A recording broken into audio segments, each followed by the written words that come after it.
যদি খিদে লেগে থাকে তাহলে ওই নুডলস আছে, ডিম আছে, সেটি রেন্দি খা।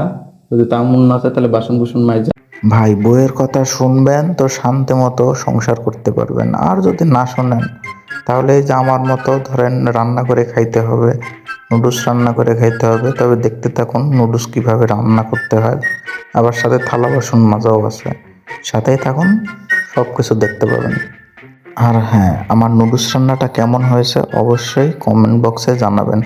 এটা যদিও নতুন স্টাইলের নুডলস রান্না করা, তো আপনারা যদি এমন নুডলস রান্না করতে চান তাহলে অবশ্যই আমার সাথে যোগাযোগ করবেন, আমি শিখিয়ে দিব।